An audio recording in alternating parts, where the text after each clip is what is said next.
ओम तस्य वितुर्वरेण्यं भर्गो देवस्य धीमहि धियो यो नः प्रचोदयात्। हमारे पास जो कुछ भी है सुख सुविधाओं के रूप में, जिनका हम उपयोग कर रहे हैं, वो हमारा अकेले का नहीं है। कल ये बात आपको बताई गई थी। इसको बताने का मेरा आशय था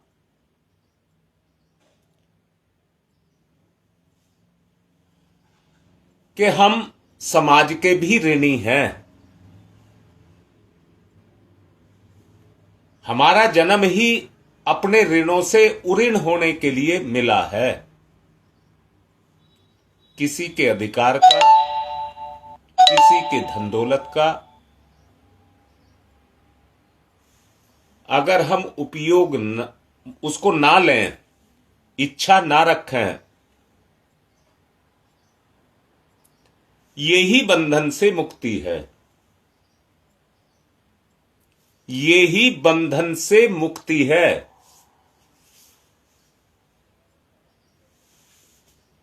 जो हमारा कर्तव्य है, जिसके प्रति जो हमारा कर्तव्य है, हम अपने कर्म को करें। यहां एक बात और भी कहना चाहूंगा। आप परिवार से जुड़े हैं, आप अकेले नहीं रहते हैं, आप परिवार के साथ जुड़े हैं।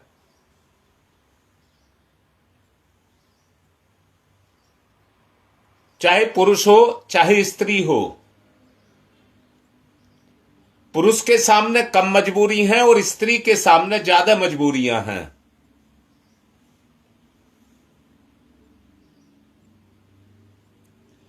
आप पुण्य और परोपकार का काम करना चाहते हैं,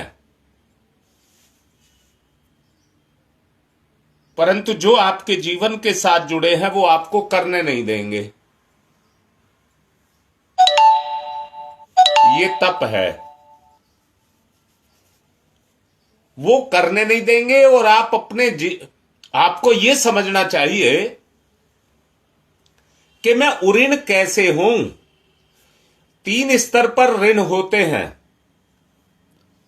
माता पिता का, देवताओं का और समाज का।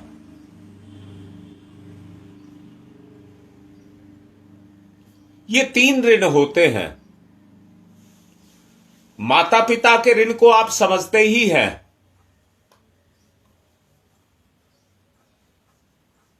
समाज के ऋण को भी समझते होंगे, बताया भी गया था आपको। एक चीज आपको समाज देता है, 10-20 गुना खर्च करके भी आप उस चीज को नहीं बना सकते।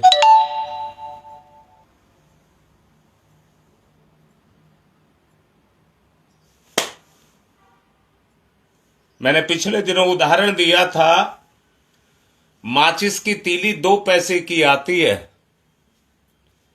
अगर आपको 20 रुपए देकर के कहा जाए कि आप माचिस की तीली बना दीजिए, तो आप नहीं बना पाएंगे।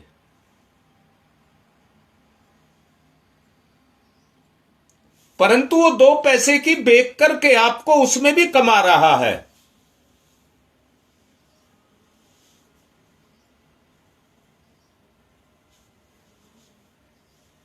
हां बेटा, ऋषियों का भी ऋण है, वो देव ऋण में आता है। ऋषि का ऋण जो है वो देव ऋण में आता है बेटा।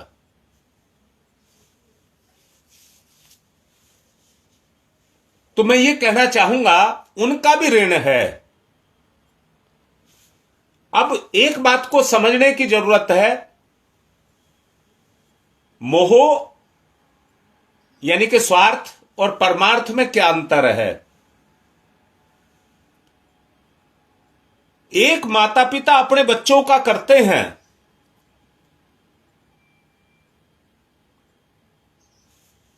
वो ऋण से इसलिए उऋण नहीं होते क्योंकि मोह रखते हैं।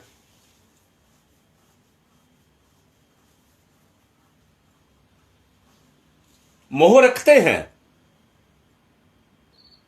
अब मैं फिर से कह रहा हूं, बच्चा दुख देता है, हमें उसका दुख महसूस, जो देता है वो महसूस नहीं होता, पर हमको वो दुख महसूस होता है जो उसको दुख होता है। मैंने कल कहा था कि हम समाज के भी ऋणी हैं। उस ऋण को भी हमको चुकाना होगा।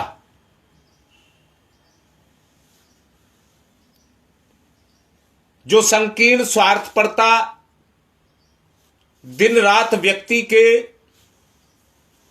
अपने व्यक्तिगत व्यक्तित्व के अंदर बढ़ती हुई चली जा रही है, जो कामनाओं वासनाओं की पूर्ति में लगे रहते हैं,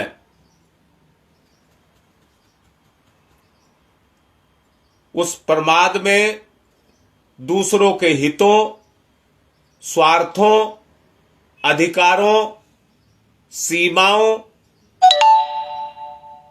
इनकी वो उपेक्षा करते हैं। अपेक्षा नहीं बोल रहा है, उपेक्षा करते हैं, टालते हैं। मैं ये कहूंगा, अपनी पूर्ति करने में लगे रहते हैं, जबकि चाहिए दोनों काम एक साथ चलाए जाएं। दोनों कार्य एक साथ चलाए जाएं।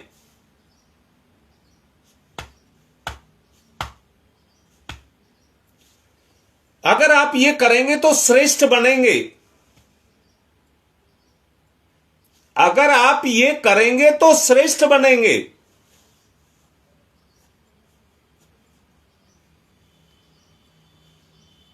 और अगर आप यही कर रहे हैं, मेरे बच्चे मेरे बच्चे मेरे बच्चे मेरे बच्चे,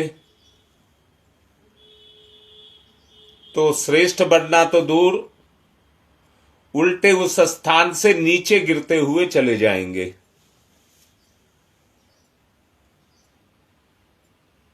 हां बेटा, यही तो बता रहा हूं, ऋण मुक्त कैसे हो सकते हो।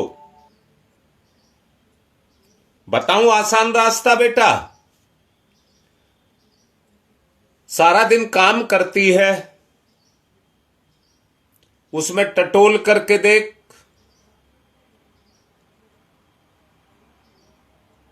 निष्प्रह होकर के कितने काम करती है। निष्प्रह से मतलब है बगैर स्वार्थ, बगैर फल की इच्छा के कितने काम करती है। ये तो लेन देन है बेटा, लेन देन। किया परंतु फल के लिए नहीं किया, भलाई के लिए किया, वो पुण्य हो जाएगा और ऋण मुक्ति हो जाएगा। व्यक्तिगत कामनाओं की लिप्सा मनुष्य के जीवन क्रम का तथा उसकी चेष्टाओं का जो संतुलन होता है, उसमें असंतुलन पैदा कर देती है। ललिता तू ही लिख रही है, बता बेटा, रात दिन अपने बच्चों का तुम दोनों मिलकर के करते हो, बच्चे संतुष्ट हैं या तुम संतुष्ट हो? सब सुनो बेटा इस बात को, सब लिखो। तुम्हारी औलाद तुमसे संतुष्ट है या तुम औलाद से संतुष्ट हो? ईमानदारी से निकलना, लिखना।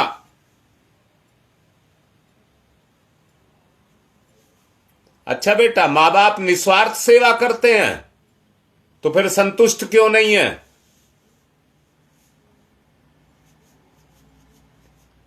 संतुष्ट आज की स्थिति में देखिए, बच्चे मां बाप में और मां बाप बच्चों में कमियां निकाल रहे हैं। इससे नजदीक का कोई रिश्ता हो सकता है क्या?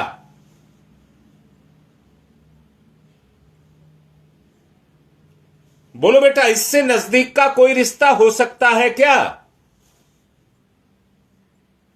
और आज स्थिति यह है, ना संतान संतुष्ट है ना मैं संतुष्ट हूं।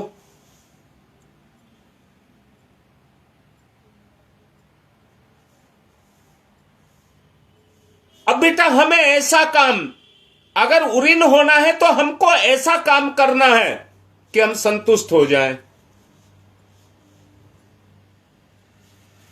बोलो बेटा, कोई ऐसा काम किया जाए जिससे हम संतुष्ट हो जाएं। मैंने अभी कहा, व्यक्तिगत कामनाओं की लिप्सा में व्यक्ति के जीवन का जो संतुलन है वो असंतुलन में बदलता रहता है।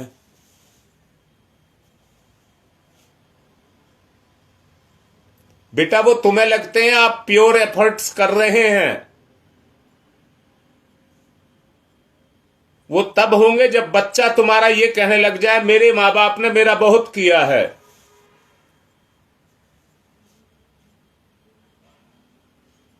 जो तुम कर रहे हो वो नरक रूपी खड्डे में जा रहा है।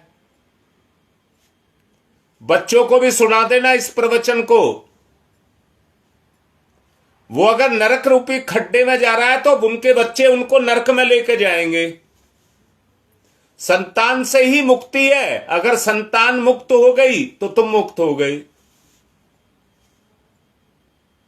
3 ऋण बताए हैं बेटा।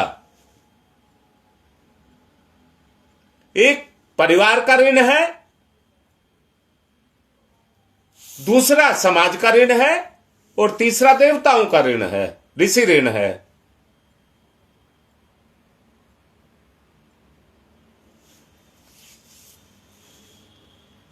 जहां संतुष्टि है वहां संतुलन है, जहां संतुलन है वहां मुक्ति है।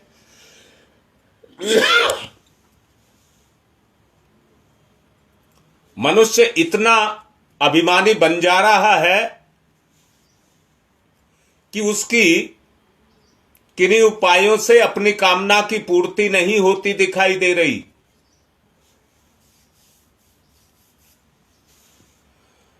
आदमी समझने लगता है,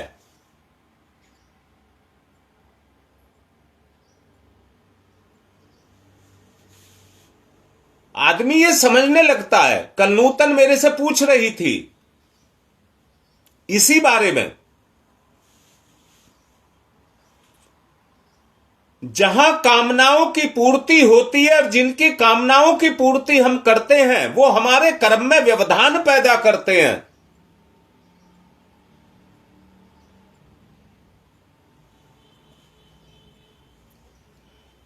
मैं अभी फिर दोबारा से कह रहा हूं, आप ही अपनी कमाई को पुण्य में दान करने लग जाएं तो ये आपके ही साथ जुड़ा हुआ आपका परिवारी जन ही आपसे कहने लग जाएंगे कि ये तुम घर का नुकसान कर रहे हो। अध्यात्म के सही स्वरूप को नहीं समझते।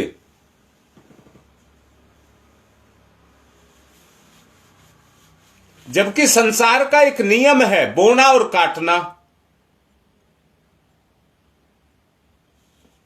अगर आप समाज में भी दे रहे हैं तो दे नहीं रहे, बो रहे हैं। बीज बो करके किसान आता है, पर किसान के हाथ में बीज बोना ही है, फसल तो भगवान देता है। और सबके कोठे भर देता है। जिन्होंने ईमानदारी से समाज की सेवा को किया है वो सारी जिंदगी करते हैं और महापुरुष कहलाते हैं।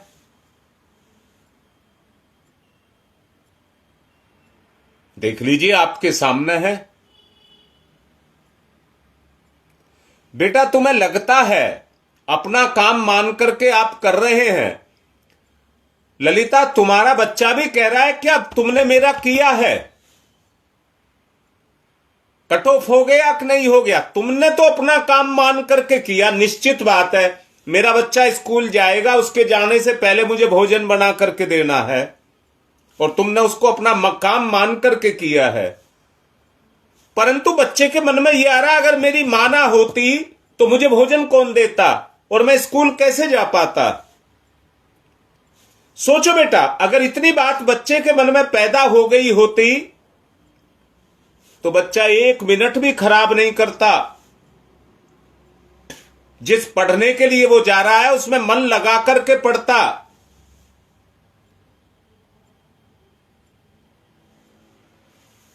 बोलो, बात समझ आ रही है कि नहीं आ रही?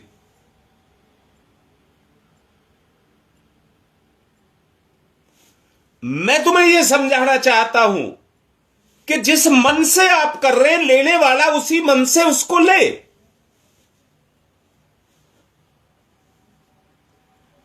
अपने मस्तिष्क का संतुलन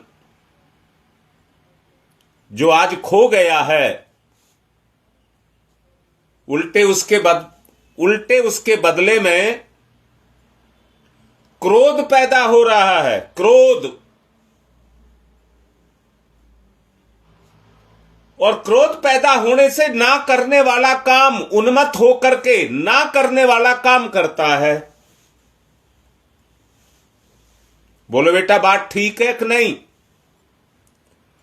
अरे बेटा, अब तो बच्चे धमका रहे हैं, आप पर गुस्सा कर रहे हैं, और आप तो इतने मन से उनकी सेवा कर रहे हैं। संतुलन नहीं बना।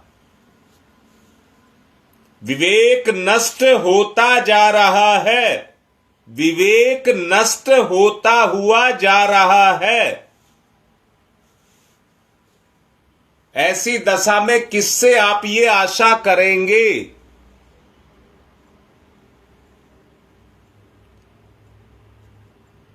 जो आपके हितकर सिद्ध ना हो।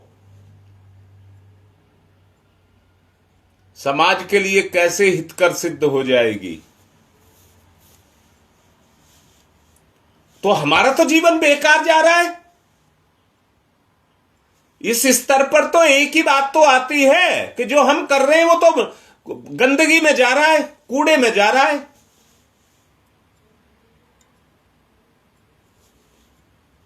ऐसा स्वार्थी, अविवेकी, उन्मत्त बुद्धि वाला व्यक्ति जन्म जन्मांतर तक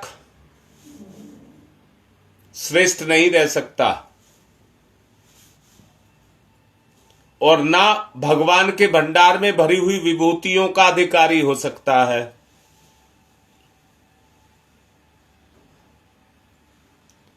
उसे तो यूं ही संसार में अभाव और असंतोष और अशांति, इनके कारण उसकी दैन्य स्थिति हर वक्त बनी हुई है। अंदर से देखो कचुम्बर निकला हुआ है।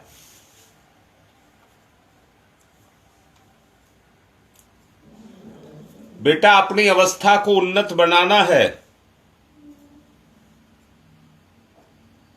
तो हमें अपनी दीनहीन अवस्था से बाहर निकलना पड़ेगा।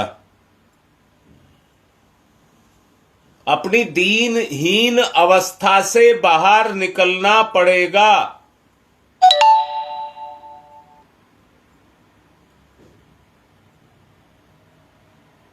तभी हमारी दीनता खत्म होगी।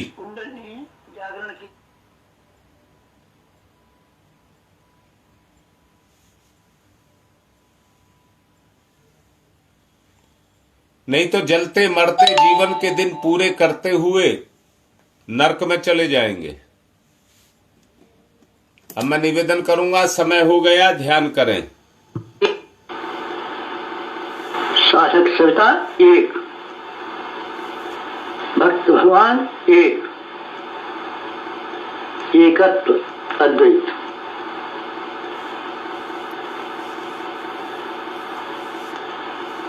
कुंडलिनी जागरण। कुंडलिनी जीवनी शक्ति। कुंडलिनी अंतः ऊर्जा। कुंडलिनी प्राण विद्युत। कुंडलिनी योगाग्नि,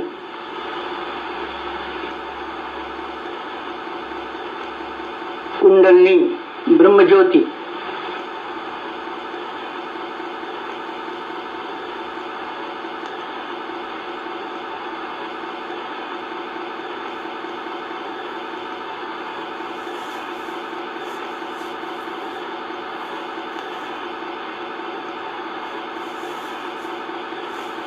सविता शक्ति का कुंडलिनी क्षेत्र में प्रवेश, मूलाधार क्षेत्र में प्रवेश सविता का,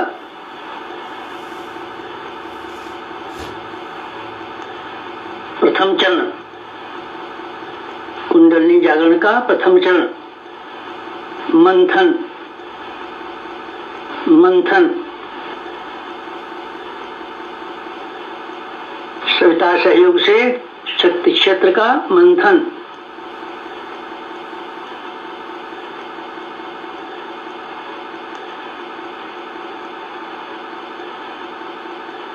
मूलाधार मंथन,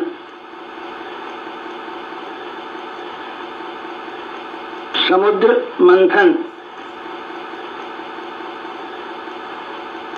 जीवन मंथन, प्राण मंथन, अग्नि मंथन, मंथन मंथन मंथन,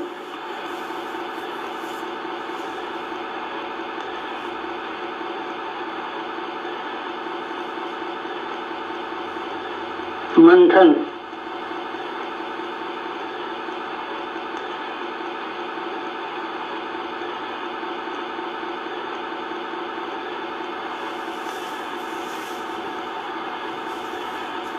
मंथन से अंतः ऊर्जा का संवर्धन,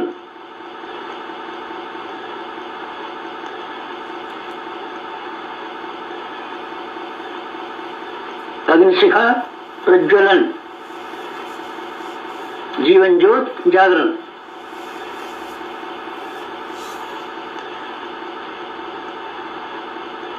द्वितीय चरण ऊर्ध्वगमन,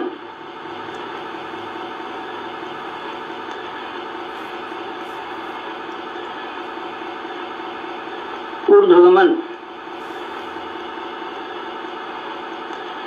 सविता सहयोग से जागृत शक्ति का ऊर्ध्वगमन,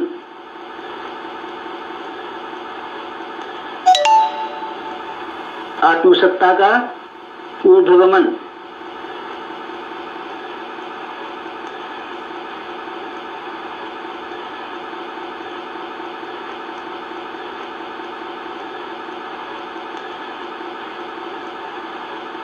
कुंडलिनी का ऊर्ध्वगमन,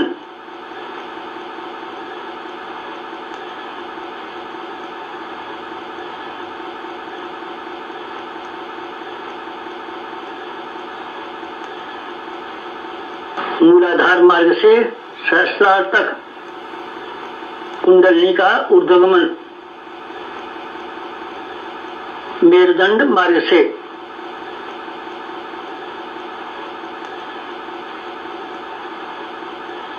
आत्मसत्ता का ऊर्ध्वगमन, भूलोक से ब्रह्मलोक तक देवयान मार्ग, मूलाधार भूलोक, सहस्रार ब्रह्मलोक, मेरुदंड देवयान, कुंडलिनी आत्मशक्ति, जीवनी शक्ति का ऊर्ध्वगमन,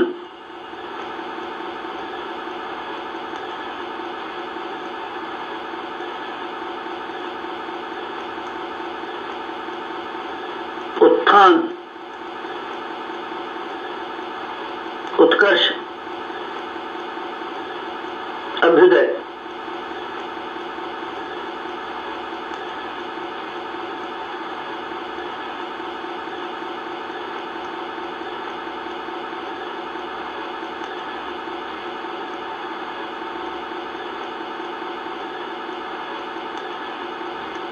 ऊर्ध्वगमन, कुंडलिनी जागरण,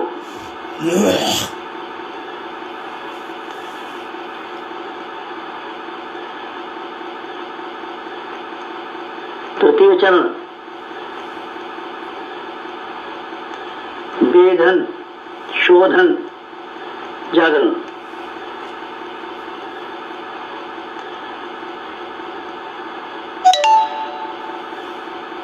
सविता सहयोग से षट चक्रों का वेधन,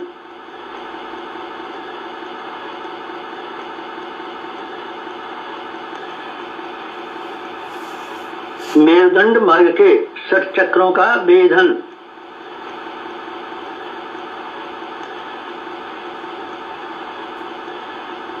प्राण विद्युत से शक्ति स्रोतों का उत्खनन,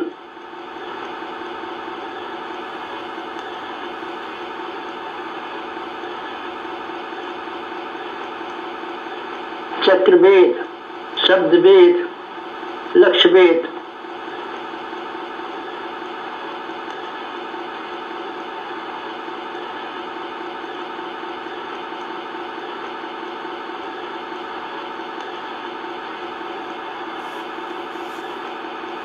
वेधन, शोधन, जागरण, षट चक्रों का जागरण।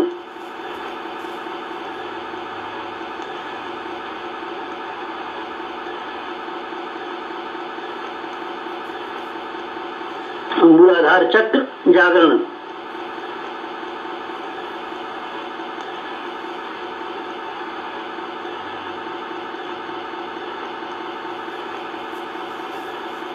स्वाधिष्ठान चक्र जागरण,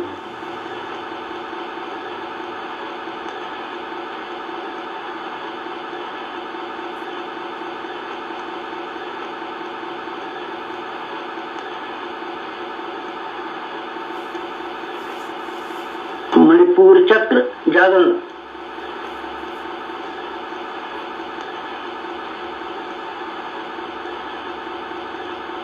अनाहत चक्र जागरण,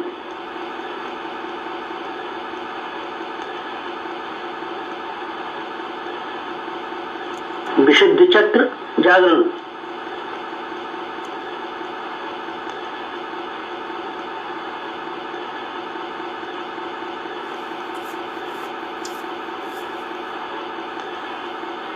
आज्ञा चक्र जागरण,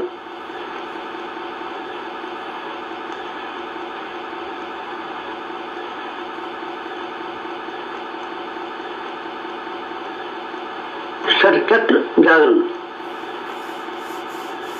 कुंडलिनी जागरण,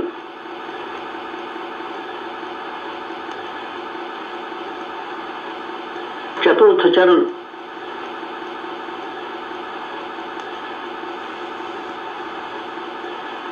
विस्तरण,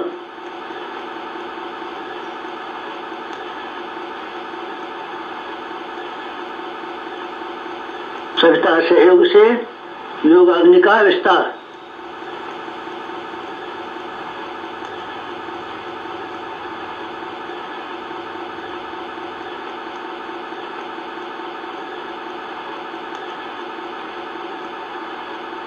मूलाधार का आत्मसत्ता में विस्तार,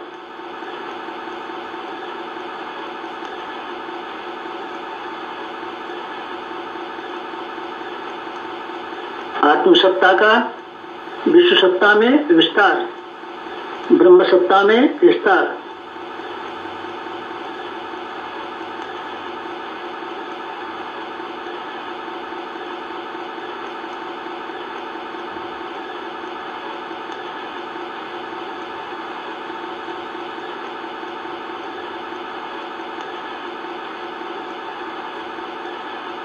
चिंगारी का दावानल में विस्तार,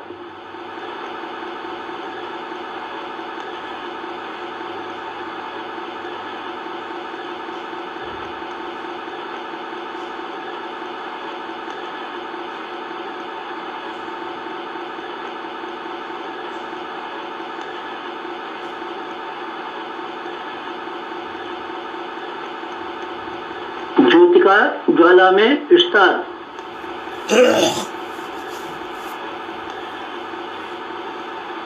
मूलाधार का आत्मसत्ता में,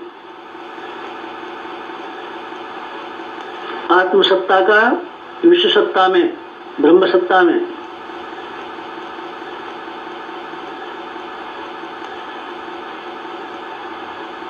चिंगारी का दावानल में,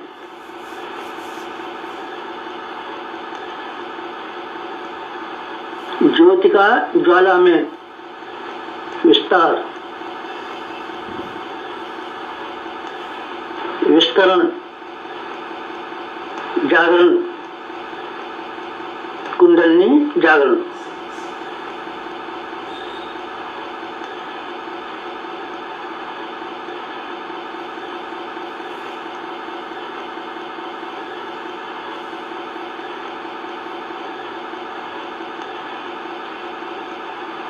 पंचम चरण, पंचम चरण कुंडलिनी का परिवर्तन,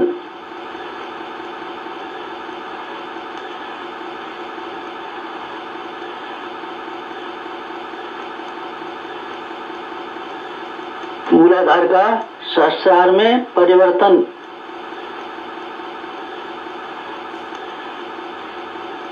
साधक का सविता में परिवर्तन,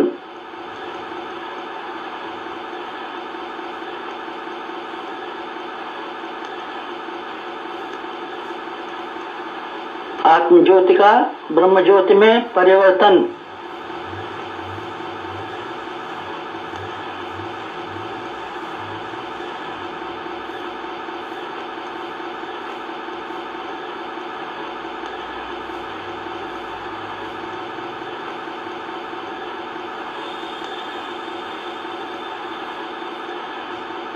शुद्धता का महानता में परिवर्तन,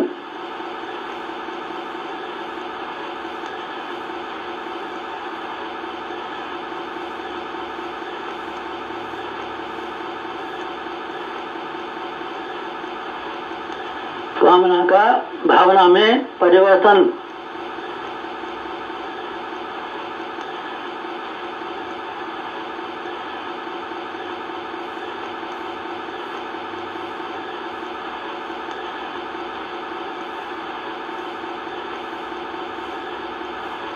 वियोग का संयोग में परिवर्तन,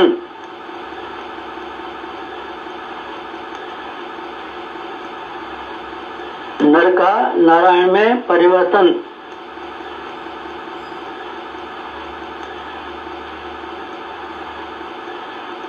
मूलाधार का सहस्रार में,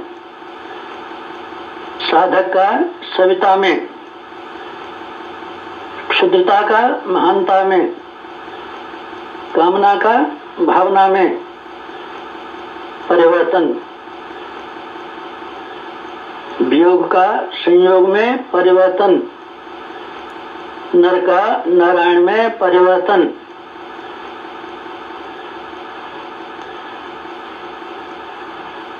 परिवर्तन, संवर्धन, जागरण, कुंडलिनी जागरण।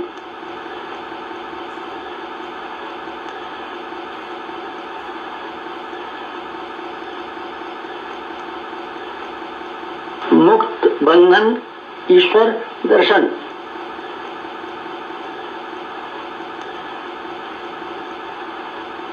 कुंडलिनी जागरण, जीवनी शक्ति जागरण, अंतर ऊर्जा जागरण,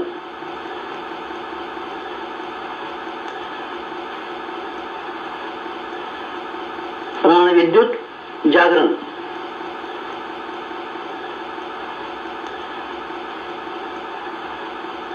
योगाग्नि जागरण, ब्रह्मज्योति जागरण,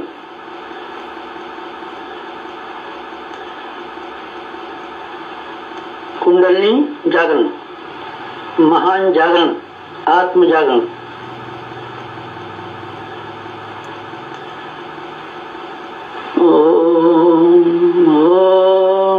तमसो मा ज्योतिर्गमय, तमसो मा ज्योतिर्गमय, तमसो मा ज्योतिर्गमय, असतो मा सद्गमय, असतो मा सद्गमय असतो मा सद्गमय ॐ मृत्योर्मा मृतङ्गमय मृत्योर्मा मृतङ्गमय मृत्योर्मा मृतङ्गमय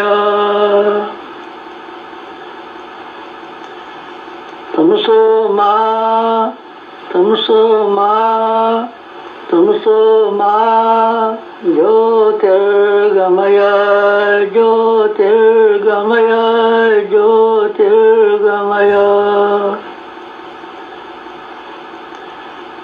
तमसो मा ज्योतिर्गमय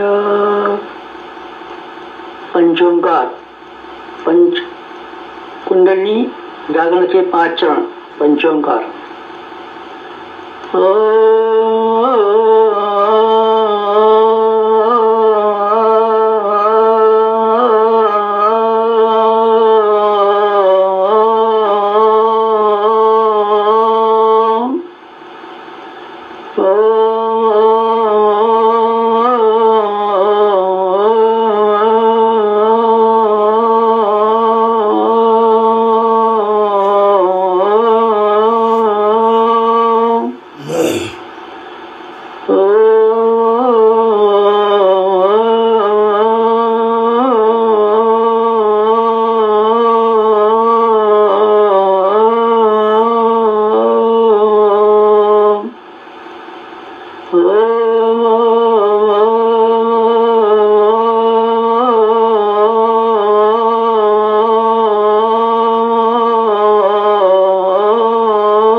समाप्ति शांति समाप्ति शांति समाप्ति शांति समाप्ति शांति। दोनों हाथ रगड़ें, मुख पर फिराएं। मंथन करना, दोबारा सुनना, समझना। आज की बात संपन्न।